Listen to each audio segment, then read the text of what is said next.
মুসা আলাইহিস সালাম বুঝে নিলেন যে আল্লাহ তোমার এত দয়া যে তোমার দয়াটা শুধু মেনে নেওয়াতে যদি এই অবস্থা হয় তাহলে তোমার দয়ার উপরে যে চলার চেষ্টা করবে তার অবস্থাটা কি হবে বলুন সুবহানাল্লাহ।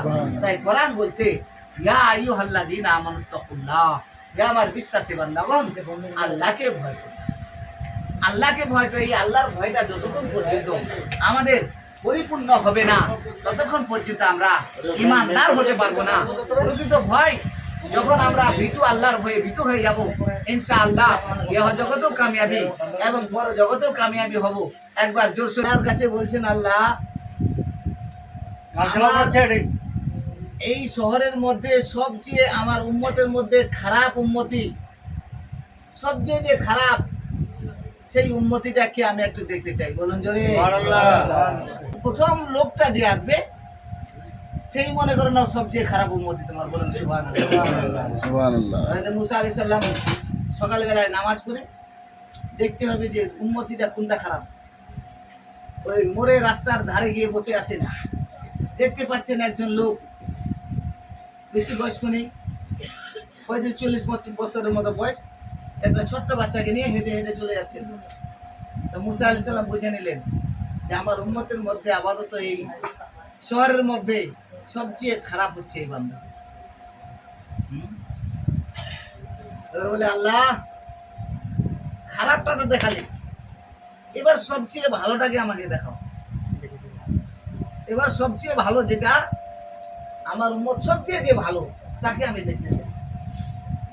বলে মুসা মাগরিবের সময় ওইখানে নামাজ পড়ে ওখানে বসে থাকবে, আবার প্রথমবারে যেই লোকটা যাবে সেটাই হবে তোমার সবচেয়ে উন্নত মানের উম্মতি। বলুন সুবহানাল্লাহ। তো মুসা আলাইহিস সালাম আবার মাগরিবের নামাজের পরে ওইখানে বসে আছেন, দেখতে পাচ্ছেন যে যেই ছেলেটা নিয়ে লোকটা সকালবেলায় যাচ্ছিল ওই লোকটাই আবার প্রথমে ওই রাস্তা দিয়ে হেঁটে যাচ্ছে। বলুন সুবহানাল্লাহ। একবার জোরে বলুন আলহামদুলিল্লাহ। আলহামদুলিল্লাহ। ওটা ছিল দুঃখের সংবাদ, তাই না, ভয়ানক সংবাদ। আর এটা হলো আনন্দ এবং খুশির সংবাদ। যখন খুশি হবে তখন আলহামদুলিল্লাহ বলতে হয়, যখন বেশি খুশি হয়ে যাবে তো শুকরিয়া নামাজ আদায় করতে হয়।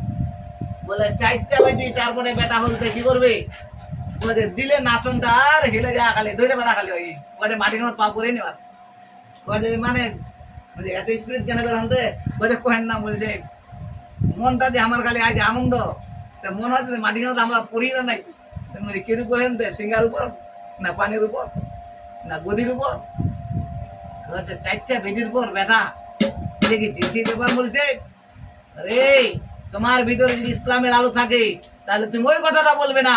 যখন তোমার 4টা মেয়ের পরে যখন একটা ছেলে হবে তুমি সর্বপ্রথমে আল্লাহ রাব্বুল আলামিনের দরবারে সাজদারে হবে এবং 2 রাকাত নফল নামাজ আদায় করবে, আল্লাহর শুকরিয়া করবে। আল্লাহ বলবে তার ছেলেও ভালো থাকবে, তার পরিবারও ভালো থাকবে। সুবহানাল্লাহ। আমরা তো আজকে ওইটা করি নাই। মানে নিয়ে আসো হাট করাতে মিষ্টির হাঁডি, হামসুল্লাহ, হ্যাঁ নিয়ে আসো মিষ্টির হাঁডি বাটো। মানে কিসের মিষ্টি বাটেন? এই ফান্নার 3টা বেটির উপর বেটা হলে তাহলে আল্লাহ কতটা নারাজ হবে যে বান্দা তোমাকে খুশি করার মালিক আমি, তোমাকে ছেলে দেওয়ার মালিক আমি, মেয়ে দেওয়ার মালিক আমি, অথচ আমার শুকরিয়া না করে তুমি বান্দার শুকরিয়া করছো। তাহলে বলা যায় না আল্লাহর গজব বড় ক্ষতি করতে পারে। তবে আল্লাহর দয়া যে আল্লাহ বলে দিয়েছিলেন মেহবুব আমি সমস্ত নবীর উম্মতকে দুনিয়াতে গজব দিয়েছি, মেহবুব আপনার উম্মতকে আমি দুনিয়াতে গজব দেব না। বলুন সুবহানাল্লাহ। তাহলে আমার নবী কত ভালোবাসে আল্লাহ বলে, হ্যাঁ সানোয়ারদা আমাদের নবীকে কত আল্লাহ ভালোবাসেন যে বলে মেহবুব তোমার উম্মতকে আমি দুনিয়ার বুকে আযাব দেব না। কেন দিবে না? এই জন্যই দিব না যে মেহবুব তোমাকে আমি রহমতুল লিল আলামিন করে তৈরি করেছি। সুবহানাল্লাহ। ওয়া মা আরসালনাকা ইল্লা রাহমাতুল লিল আলামিন, যে মেহবুব আপনাকে আমি রহমত স্বরূপ তৈরি করেছি। তাহলে যেখানে রহমত থাকবে ওখানে গজব থাকতে পারে না। যেখানে দুধ থাকবে ওখানে মদ থাকতে পারে না, যেখানে জায়েজ মাল থাকবে ওখানে হারাম থাকতে পারে না, যেখানে ভালো বস্তু থাকবে সেখানে খারাপ বস্তু থাকতে পারে না। কিন্তু আমরা এমন দুনিয়ার মানে আল্লাহর বান্দা যে আমার ওই অন্তরটাতে গান থাকছে, ওখানে আবার ইসলামের আলো থাকছে, ওখানে আমার হারাম মাল থাকছে, ওখানে আবার জায়গি খাবার ঢুকছে। তাহলে বোঝা গেল আমি এখন ইসলামের পরিপূর্ণ আল্লাহ প্রকৃত বান্দা হতে পারিনি। যখন আমি হারাম হালালকে পার্থক্য করে দিব, ডিভাইড করে দিব, পার্টিশন করে দিব, তখন আমার ভিতরে ইসলামের আলো প্রবেশ করবে। আর ওই অবস্থায় মারা গেলে আল্লাহ জান্নাত দিবে। বুঝলো রবিদা? তো কাক দেখিল যাবার সময় সবচেয়ে ভালো বান্দা ওই ছগুণ আর ওই লোকটা। যাও হযরতে মুসা আলাইহিস সালাম চিন্তায় পড়ে গেলেন, আল্লাহ এই লোকটাকে সবচেয়ে তুমি সকালবেলায় মাত্র 12 ঘন্টা আগে সবচেয়ে খারাপ, আর এই 12 ঘন্টা পরে আবার এই ভালো হয়ে গেল। বলে মুসা শোনো, মুসা এটা কোথায় জানতে গেছিলেন জানেন? আর সবচেয়ে আমরা যে আখেরি নবীর উম্মত, আমরা তো সবচেয়ে বড় ভাগ্যবান এটা যে অন্যান্য নবীরা আল্লাহর কাছে কোনো কিছু চাইতে হলে, নিতে হলে, পেতে হলে আল্লাহর সঙ্গে নির্দিষ্ট জায়গায় দেখা করতে যেতে হতো। মুসাকে তুর পাহাড়ে যেতে হতো কিছু বলতে হলে, কিছু ফরিয়াদ নিতে হলে।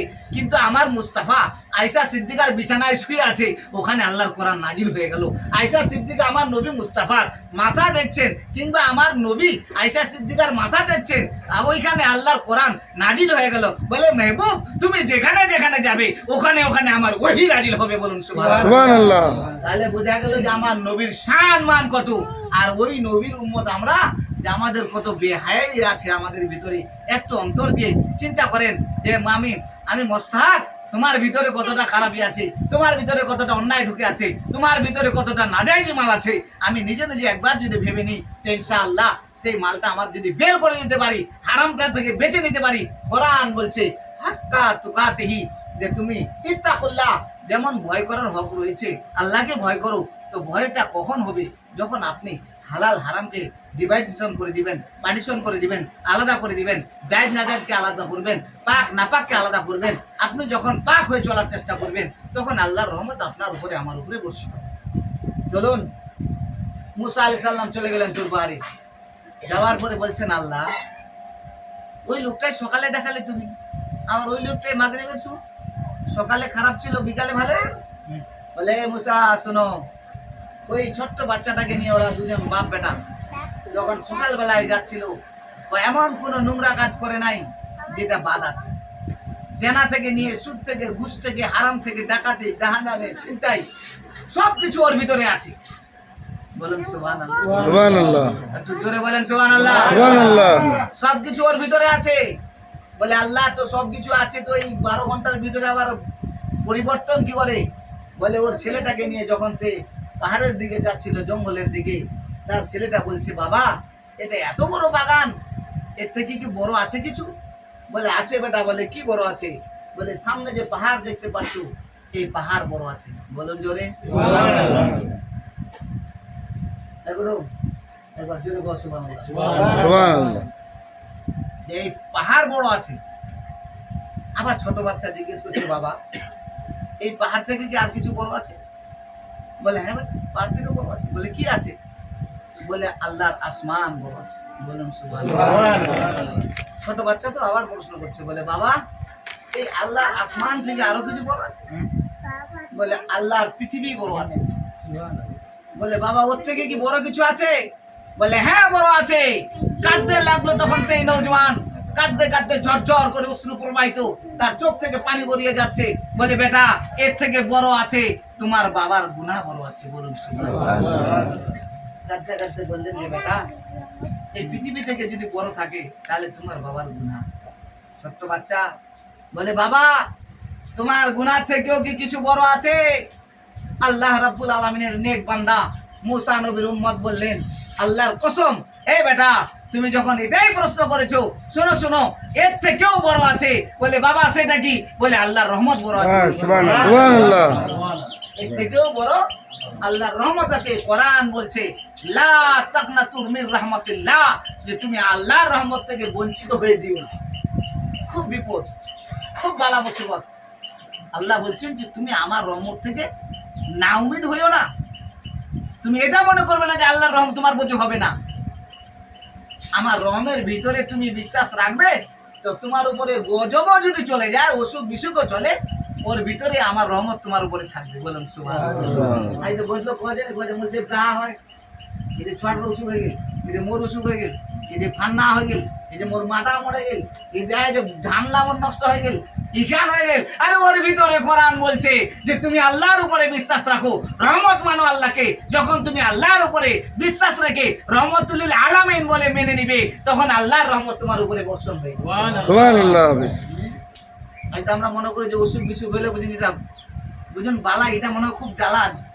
আসলে অসুখ বিসুখ হলে আল্লাহ তার গুনাহকে ঝরিয়ে দেয়, গুনাহ মাফ করে দেয়। বুঝলেন ব্যাপার?